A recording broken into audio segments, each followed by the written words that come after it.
जय बोलो देवादिदेव 1008 श्री भगवान महावीर स्वामी की जय। अहिंसा परमो धर्म की जय। परम पूज्य आचार्य गुरुवर श्री विद्यासागर जी महाराज की जय।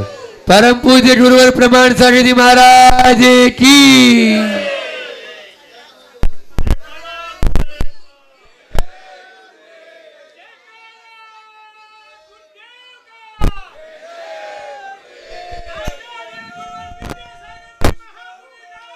ओम ओम तुम शम मैं शमता धरूं पार्श्वनाथ भगवान सहज शांत निर्भय बनूं ऐसा दो वरदान। हे पार्श्वनाथ भगवान, आप जैसी क्षमता, आप जैसी सहजता, आप जैसी शांति और निर्भयता हमारे अंदर आए। आज का दिन अति विशिष्ट दिन है। प्रभु पार्श्वनाथ के चरणों में प्रभु पार्श्वनाथ के चरणों में अपनी श्रद्धा भक्ति अर्पित करने के लिए आप सब लोग बहुत उत्साहित हैं। हजारों लोग आज बरसते पानी में पार्श्वनाथ के चरणों में पहुंच रहे हैं। आप उनके प्रति अपनी श्रद्धा भक्ति अर्पित करोगे, ये बहुत अच्छी बात है। लेकिन पार्श्वनाथ भगवान का असल भक्त वो नहीं जो उनके चरणों से जुड़ा है। पार्श्वनाथ भगवान का सच्चा भक्त वो है जिसके आचरण में भगवान जुड़े हैं। पार्श्वनाथ के चरण और पार्श्वनाथ के आचरण दोनों हमारे पास है। चरण तो हम खूब छू लेते हैं, आचरण का कितना स्पर्श किया। पार्श्वनाथ भगवान के अतीत जीवन से हम कुछ संदेश ग्रहण करें। उनके 10 भाव का इतिहास बताता है। 4 बातें आज आप सबसे कहूंगा। आत्मज्ञान, कर्म सिद्धांत का भान, क्षमा की शक्ति और बैर का दोष। ये चारों बातें भगवान पार्श्वनाथ भगवान के चरित्र से हमको जानने को मिलेगी। पार्श्वनाथ भगवान के जीवन चरित्र को पलटकर देखते हैं। 10 भाव में उपसर्ग आए, लेकिन वे पल भर भी विचलित नहीं हुए क्या? एक पल को विचलित नहीं हुए। तीर्थंकर की पर्याय में भी उनके ऊपर उपसर्ग हुआ, बल्कि सबसे बड़ा उपसर्ग तभी हुआ।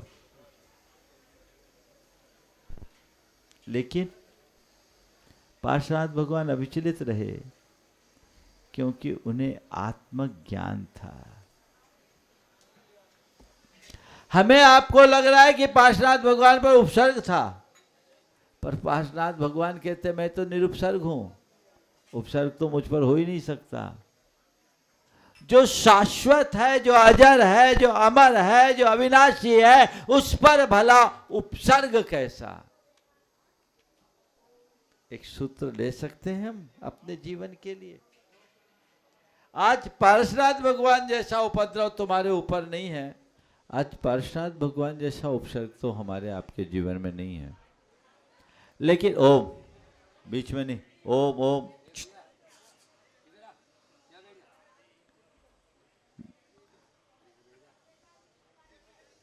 पार्श्वनाथ भगवान जैसा उपसर्ग और उपद्रव तो हमारे जीवन में नहीं है। लेकिन जीवन में यत्किंचित कुछ आपत्ति विपत्ति आई तो उस घड़ी में हम अपने अंदर क्षमता रख सकते कि नहीं? अगर उस समय हमारी दृष्टि हमारी आत्मा पर हो तो लगेगा ही नहीं हमारे जीवन में कुछ है। कुछ नहीं, जो है सो है। हर पल इस बात का श्रद्धांजलि जगाइए कि मैं आत्मा हूं, ताकत आएगी। आत्मज्ञान चीजों को सहने की सामर्थ्य देता है। मन निर्द्वंद हो जाता है। डर भय दूर हो जाता है। मेरे संपर्क में एक व्यक्ति को किसी ने कह दिया कि तुम्हारे ऊपर किसी ने मारण मंत्र का प्रयोग कर दिया, सूख के कांटा हो गया, उसका वजन 15 किलो कम हो गया। उसके परिवार के लोगों ने मुझे बताया, बोले महाराज जी जब से दिमाग में इनका बैठा है बिल्कुल ऐसा ही हो रहा है। मेरे पास आया, मैंने कहा तुझे क्या हो गया? बोले मुझको मारन मार प्रयोग कर दिया, मूठ चला दिया, मैं मर जाऊंगा। बोले तुझे कोई मार ही नहीं सकता, तू मर ही नहीं सकता। बोले महाराज ऐसे कैसे कर, तुम मर ही नहीं सकते, तुमको मारने वाला कोई पैदा ही नहीं हुआ, तू अजर अमर अविनाशी, तू है कौन? ये शरीर एक दिन तो मरना ही है, और जिस दिन उसके निमित्त से मरना होगा मरेगा। मैंने उसे आत्म बोध जगाया और उसे कहा कुछ मत कर, तू तो नमोकार मंत्र जप, कुछ नहीं होगा तेरा।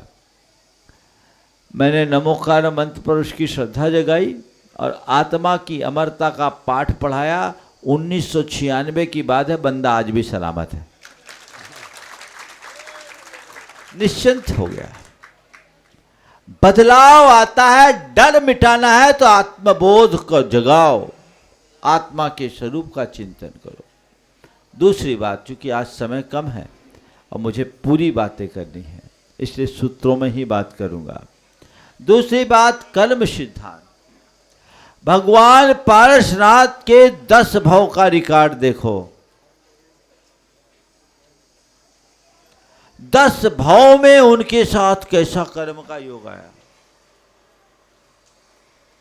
ऐसे देखा जाए तो उन्होंने कोई गलत किया हो ऐसा नहीं दिखता, लेकिन हर भाव में उपसर्ग।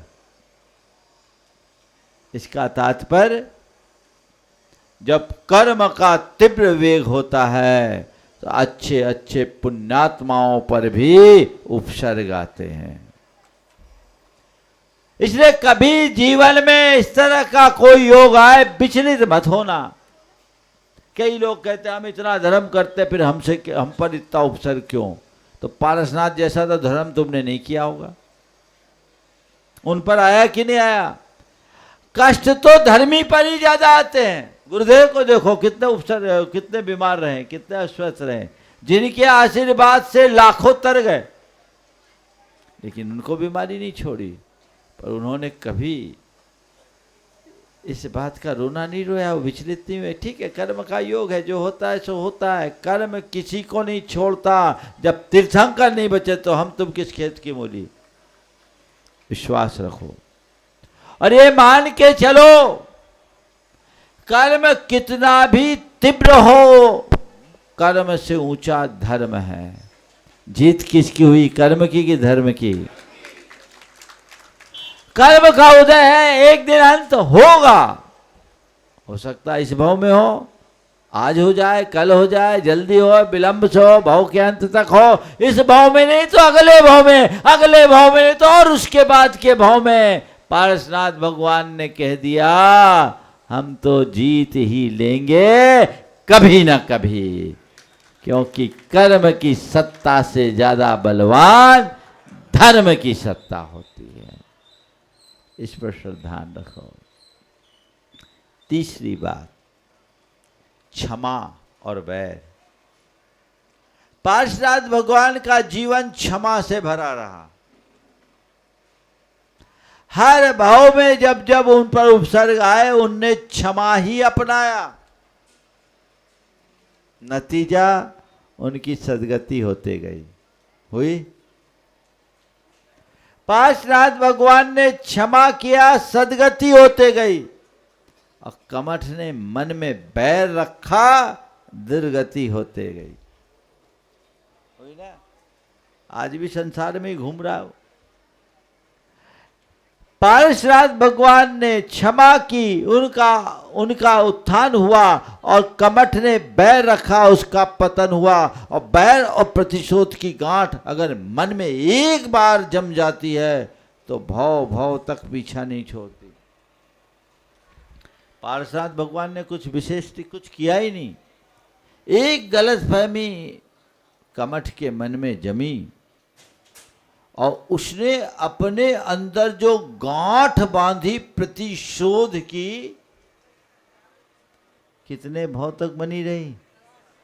10 भाव तक।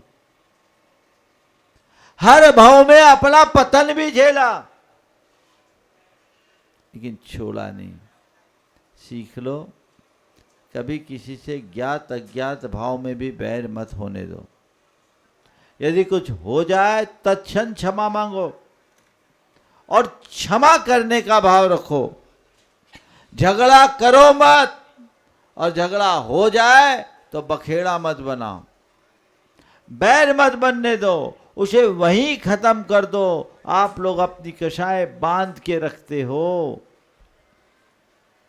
पता नहीं कितने जन्मों में भुगतना पड़ेगा। एक से इतने जन्म भोगा तो तुम्हारे तो पता नहीं कितने होंगे इसी जन्म के। रोजे ही होते 2-4 से पंगा लेने की तो आदत है तुम्हारी।